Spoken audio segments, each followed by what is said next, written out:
Dear students, today we are going to learn the lesson 2.2, The Boy Who Broke the Bank. This lesson is written by the famous author Ruskin Bond. This lesson is a very interesting and funny story.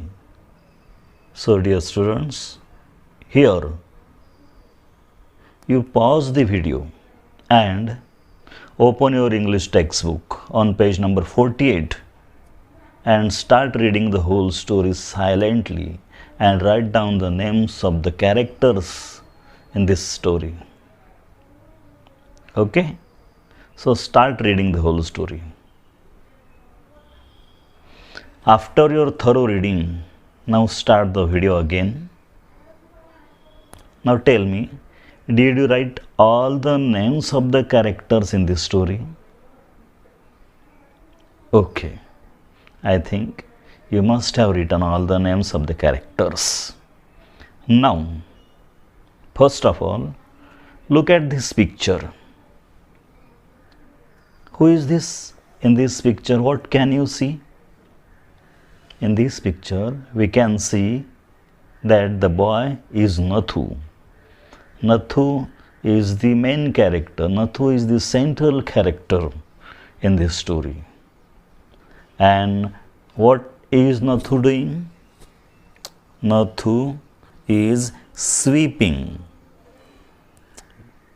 He is a sweeper boy. Nathu is a sweeper boy. So he is sweeping the steps of the People Nagar Bank.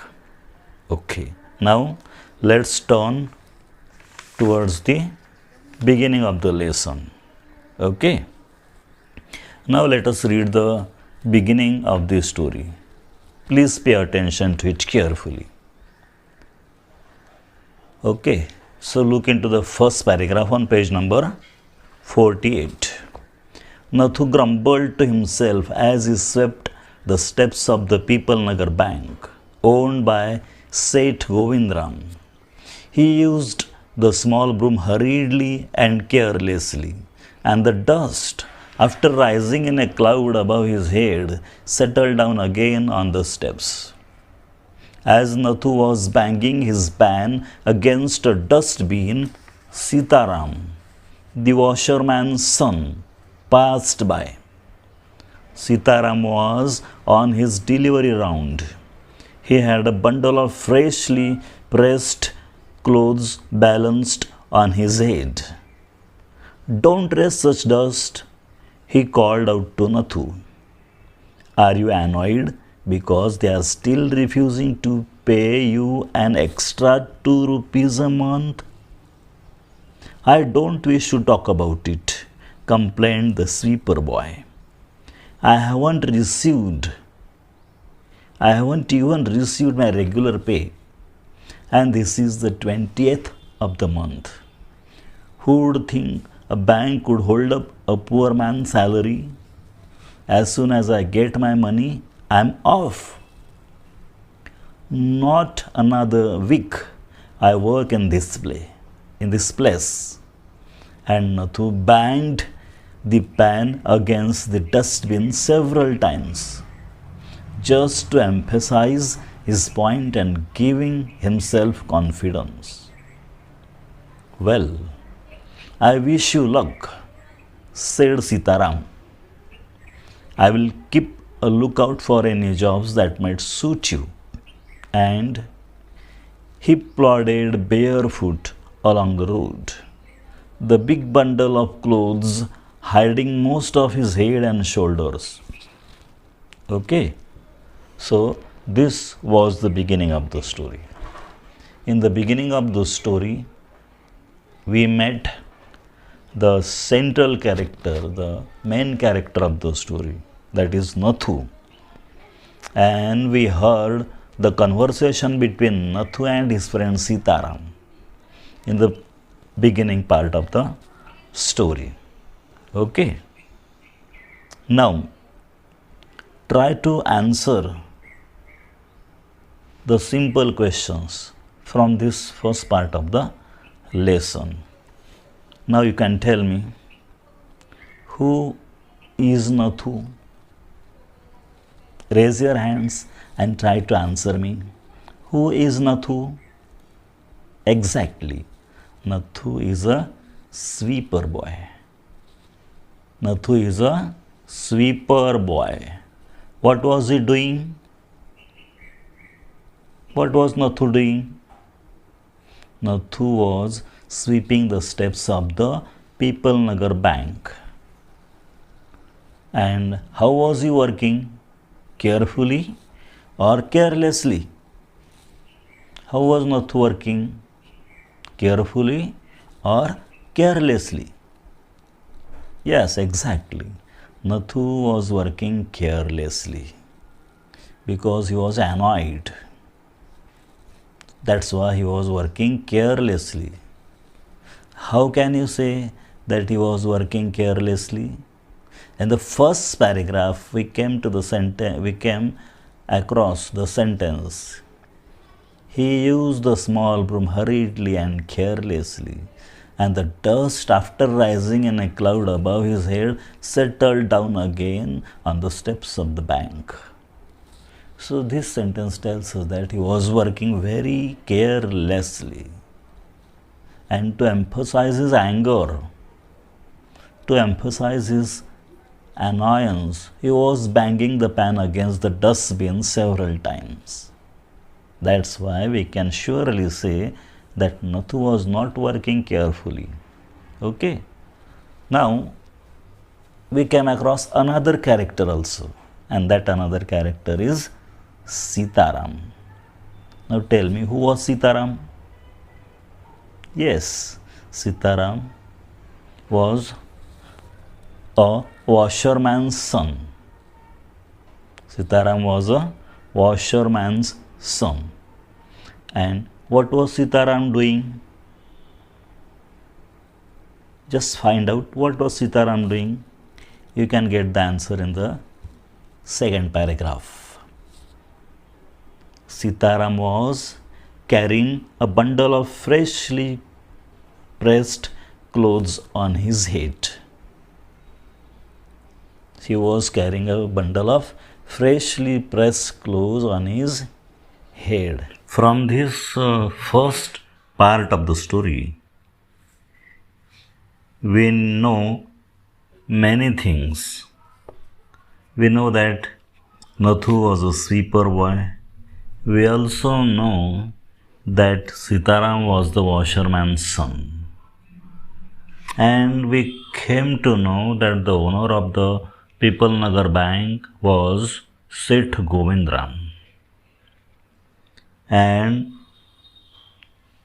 Nathu was not getting his regular pay even at the 20th day of that month. So Nathu was annoyed. Nathu was angry with the bank and he wanted to leave his job with the bank as soon as he get his salary. Okay. Now we also come to know that Sitaram, who was Nathu's friend, promised him to search a new job for him. Okay. So this was the beginning of the story. Now let's turn towards the next paragraph. Let's turn towards the next part of the story. Now look into the next paragraph, the second paragraph on page number 49. Okay. Look into the paragraph and pay attention to it. At the fourth home he visited, Sitaram heard the lady of the house mention that she was in need of a sweeper. Tying his bundle together, he said, I know of a sweeper boy who is looking for work. He can start from next month. He is with the bank just now, but they aren't giving him his pay, and he wants to leave. Is that so? Said Mrs. Srivastava. Well, tell him to come and see me tomorrow. And Sitaram, glad that he had been of service to both a customer and his friend, hoisted his bag on his shoulders and went his way. So this was the next part of this story. So in this part, we came to know about the again new character. That new character is Mrs. Srivastava. Now you can tell me easily who was Mrs. Srivastava? Yes, Mrs.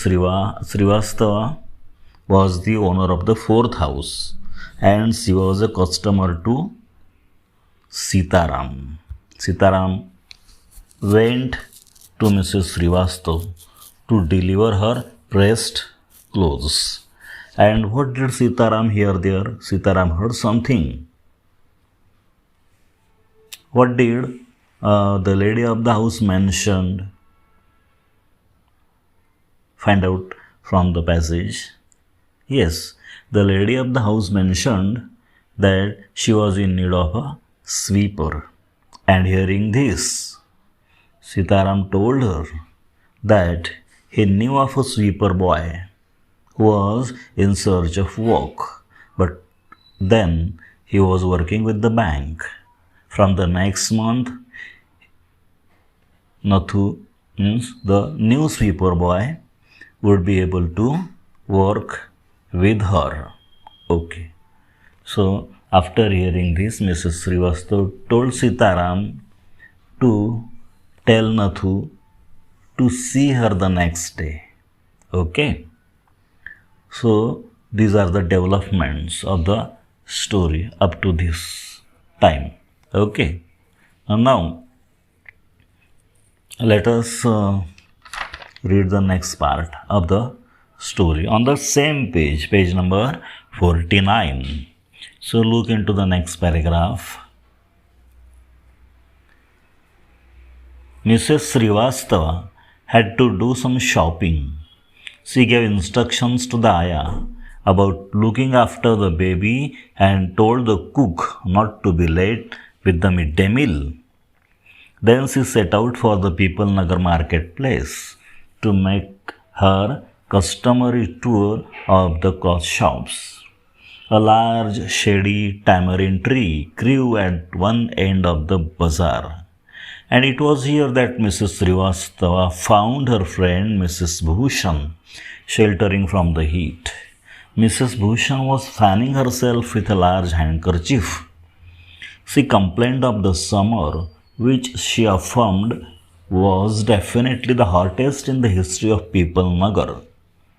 She then showed Mrs. Srivastava a sample of the cloth she was going to buy, and for 5 minutes they discussed its shade, texture, and design. Having exhausted this topic, Mrs. Srivastava said, "Do you know, my dear, that Seth Govindram's bank can't even pay its employees? Only this morning I heard a complaint from their sweeper, who hasn't received his wages for over a month." Okay. So, this was the next part of the story. Now, from this part, we come to know many new things. Mrs. Srivastava had to do some shopping, and that's why she wanted to go to the People Nagar marketplace. And before going, what did she do? What did Mrs. Srivastava do before going to the marketplace? Yes, she gave instructions to the ayah. And what instructions were given to the ayah by her? She told the ayah about looking after the baby and told the cook not to be late with the midday meal. And it was her customary tour of the cloth shop. Here customary means usual, habitual. It was her usual tour of the cloth shop. And now from the same paragraph, tell me, where was the tamarind tree? Where was the large shady tamarind tree? Find out the answer. Just find out the answer from the paragraph. A large shady tamarind tree was at the end of the bazaar. And another question for you, very easy question for you. Where did Mrs. Srivastava find her friend Mrs. Bhushan? Yes, correct. Mrs. Bhushan found her friend under the large shady tamarind tree. Okay, she was there, sheltering herself from the heat of the summer. And according to Mrs. Bhushan, it was the hottest summer in the history of the People Nagar. And after that, they both started discussing. So, what did they discuss about after that? Find out from the same paragraph. After that, they discuss for 5 minutes about the shade, texture, and design of the cloth Mrs. Bhushan was going to buy. Okay, so, and at the end, at the same place, Srivastava told her. Mrs. Srivastava told whom? She told Mrs. Bhushan that the said Govindram's bank was unable to pay even its employees. That bank was unable to pay even its sweeper. The sweeper hasn't received his wages for over a month. Okay? So, this was the part of the story. This was the description of the story here. Now, let's read the next paragraph of the story. Now, dear students, come to the next part of the story. So, come to page number 50 of your textbook. So, before reading the next part, let's look at the picture given here. So, in this picture, what can you see? There was a tree, large shady tamarind tree, and under that tree, who were there? Who was talking with each other? Exactly. It was they were both Mrs. Srivastava and Mrs. Bhushan. They were discussing there under the tree, sheltering themselves from the heat of the summer. Okay. Now, look into the first paragraph on page number 50. Okay, are you ready? So, pay attention to it. Shocking, remarked Mrs. Bhushan. If they can't pay the sweeper, they must be in a bad way. None of the others could be getting paid either. She left Mrs. Srivastava at the tamarind tree and went in search of her husband, who was sitting in front of Kamal Kishore's photography shop, talking with the owner. So there you are, cried Mrs. Bhushan. I have been looking for you for almost an hour. Where did you disappear? Nowhere, replied Mrs. Bhushan. Had you remained stationary in one place, I might have found you. But you go from one place to another, like a bee in a flower garden. Don't start grumbling. The heat is trying enough. I don't know what's happening to People Nagar. Even the bank is about to go bankrupt. What's that? Said Kamal Kishore, sitting up suddenly. Which bank? Why? The People Nagar Bank, of course. I hear they have stopped paying employees. Don't tell me you have an account there, Mr. Kishore. No, but my neighbor has, he exclaimed, and he called out over the low partition to the keeper of the barber shop next door. Deep Chand, have you heard the latest? The People Nagar Bank is about to collapse. You would better get your money out as soon as you can. So, this was the next part of the story. Did you listen to it carefully? Okay. Now, let's understand this paragraph fully. Now, here, hearing all this from Mrs. Srivastava, Mrs. Bhushan concluded that the bank must be in such a bad condition that it can't pay even its sweeper boy. Then Mrs. Bhushan went in search of her husband. And where was her husband? Mr. Bhushan? Yes, exactly. Mr. Bhushan was sitting in front of Kamal Kishore's photography shop and talking to him.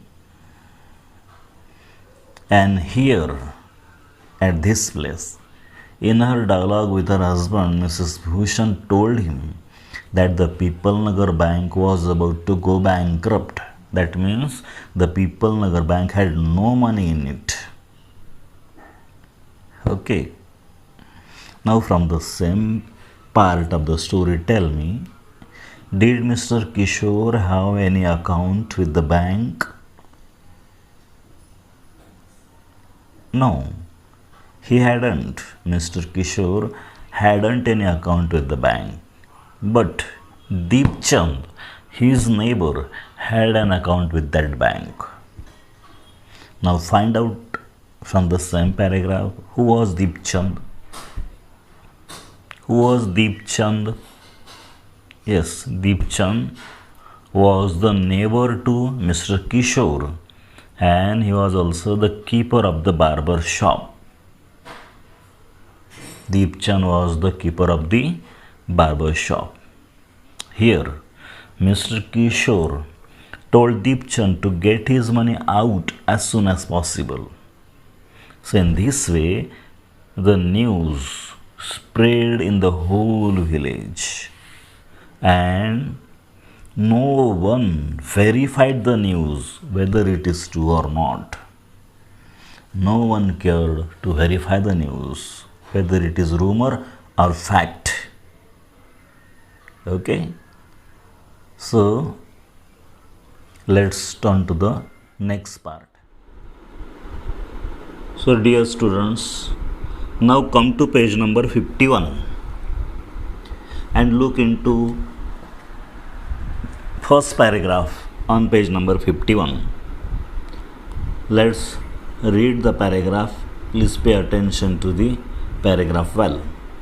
Deep Chand, who was cutting the hair of an elderly gentleman, was so startled that his hand shook and he nicked his customer's right ear. The customer yelled with pain and distress. Pain because of the cut and distress because of the awful news. Because of the awful news he had just heard, with one side of his neck still unshaved. With one side of his neck still unshaved, he sped across the road to the general merchant's store, where there was a telephone. He dialed Seth Govindram's number. The Seth was not at home. Where was he then? The Seth was holidaying in Kashmir. Oh, what was so? Was that so? The elderly gentleman did not believe it. He hurried back to the barber shop and told Deep Chand, "The bird has flown. Seth Govindram has left town. Definitely, it means a collapse." And then he dashed out of the shop, making a beeline for his office and checkbook. Okay, did you listen to the paragraph? Here, what was Deep Chand doing? Yes, Deep Chand was cutting the hair of an elderly gentleman. And here we experience a very funny incident. What happened when Deep Chand was cutting the hair of an elderly gentleman? So, hearing the news of the collapse of the bank, Deepchand was so startled that his hand shook and he nicked his customers right here. The customer shouted, help means shouted with pain and distress. And with the unshaven neck, he went speedily across the road to the general merchant store where there was a telephone and he phoned Seth Govindram. Now, was Seth Govindram at home? No. Seth Govindram was not at home. So then, where was he? Seth Govindram was holidaying in Kashmir. He was enjoying the holidays in Kashmir. And from that, the elderly gentleman concluded that it must be the collapse of the bank. That's why Seth Govindram had left the town. So this was only the conclusion of the elderly gentleman, and he came back to the barber shop and told all this to Deepchand, and again he went directly to his office and to get his checkbook. Okay. Now let's read the next paragraph on the same page number 51. The news spread through the bazaar with the rapidity of the fire. From the general merchants, it traveled to the shop, circulated amongst the customers, and then spread with them in various directions to the beetle seller, the tailor, the free vendor, the jeweler, the beggar sitting on the pavement. Old Ganpat, the beggar, had a crooked leg. He had been squatting on the pavement for years, calling for alms. In the evening, someone would come with a barrow and take him away. He had never been known to walk, but now, on learning that the bank was about to collapse, Ganpat astonished everyone, leaping to his feet and actually running at top speed in the direction of the bank. It soon became known that he had 1,000 rupees in savings. Men stood in groups at street corners discussing the situation. People Nagar seldom had a crisis. Seldom or never had floods, earthquakes, or drought. And the imminent crash of the People Nagar Bank set everyone talking and speculating and rushing about in a frenzy. Some boasted of their foresightedness, congratulating themselves on having already taken out their money or on never having put any in. Others speculated on the reasons for the crash, putting it all down to the excesses indulged in by Seth Govindram. The Seth had fled the state, said one. He had fled the country, said another. He was hiding in People Nagar, said a third. He had hanged himself from the tamarind tree, said a fourth, and had been found that morning by the sweeper boy. So, it was the paragraph. Did you listen to the paragraph well? So, let us understand this paragraph again. So, here from this paragraph we can tell many things. So, the news of the collapse of the bank spread everywhere in the town. And even old Ganpat. Now, first of all, tell me, who was old Ganpat? Who was old Ganpat? Yes, exactly. The old Ganpat was the beggar who had a crooked leg. And who surprised everyone? And how? Obviously, old Ganpat surprised everyone. How? He surprised everyone. He astonished everyone, leaping to his feet and actually running at top speed in the direction of the bank. And old Ganpaz was running at top speed because he had 1,000 rupees in savings with the bank. So, this was a very funny thing that we experience in this lesson. Okay. So, everywhere in this town, different groups of men were standing at the corners and discussing the situation. Everyone had a different opinion about the collapse of the bank, and they were only speculating, they were only guessing about the whereabouts of the Seth Govindram.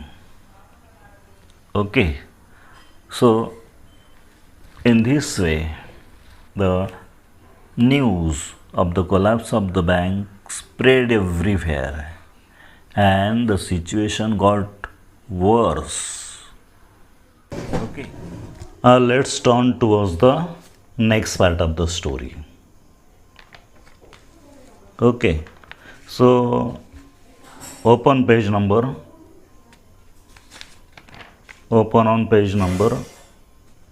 52. Okay, so look into paragraph number 2 on page number 52. Okay, so let's read that paragraph. Please pay attention to the paragraph well. By noon, the small bank had gone through all its ready cash, and the harassed manager was in a dilemma.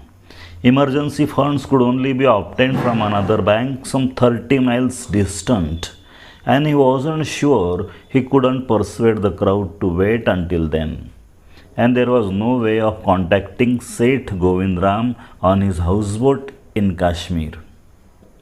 People were turned back from the counters and told to return the following day.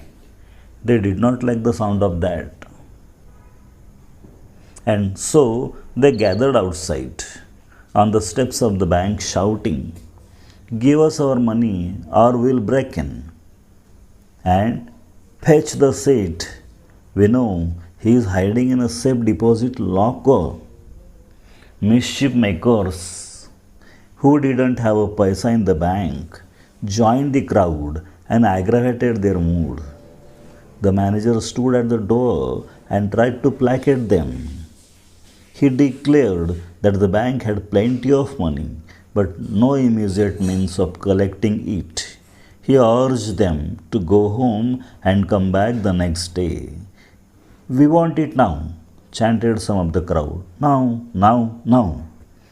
And a brick hurtled through the air and crashed through the plate glass window of the People Nagar Bank. Nathu arrived next morning to sweep the steps of the bank. He saw the refuse and the broken glass and the stones cluttering the steps. Raising his hands in a gesture of horror and disgust, he cried, "Hooligans, son of donkeys, as though it isn't bad enough to be paid late, it seems my work has also to be increased." He smote the steps with the broom, scattering the refuse. "Good morning, Nathu," said the washerman's boy, getting down from his cycle. "Are you ready to take up a new job from the first of the next month?" "You will have to, I suppose, now that the bank is going out of business." "How is that?" said Nathu. "Haven't you heard? Well, you would better wait here until half the population of People Nagar arrives to claim their money." And he waved cheerfully. He did not have a bank account, and sped away on his cycle. Nathu went back to sweeping the steps, muttering to himself. When he had finished his walk, he sat down on the highest step to await the arrival of the manager. He was determined to get his pay. Who would have thought the bank would collapse? He said to himself and looked thoughtfully into the distance. I wonder how it could have happened. Okay, so this was the end of the story here. Now let's understand this part of the story. Now, dilemma. Dilemma means the difficult situation. What was the dilemma before the manager of the bank? What was the difficult situation that the bank manager was facing? Yes, the bank manager was facing a difficult situation because the emergency funds could only be obtained from another bank some 30 miles distant, and there was no means of collecting it, and people were demanding their money back. At the same time, they were not ready to go home and come back the next day. Okay, so this was the dilemma before the bank manager. Now, people became aggressive. They were demanding their money back. They were ready to break in the bank. And the manager was trying to placate them. He was trying to stop them from feeling angry. But in vain, he could do nothing. And the Seth Govindram also could not be contacted on his houseboat in Kashmir. So, from the same paragraph, tell me, who was the last person to know about the collapse of the bank? Find out from the same paragraph. Yes, of course, Nathu was the last person to know about the collapse of the bank. It was very surprising. It was very surprising for all of us that he knew that the bank collapsed. Okay, now Sitaram came there. Sitaram asked him whether he was ready to take up a new job from the first of the next month. Then, as he was innocent of all these things, he told that it was very surprising for him that bank would go collapse. So in this way, a small rumor can destroy a bank. This was the message given by this story. So in this way, while believing any news, before believing any news, we have to verify that news. We should know whether that news is rumor or fact.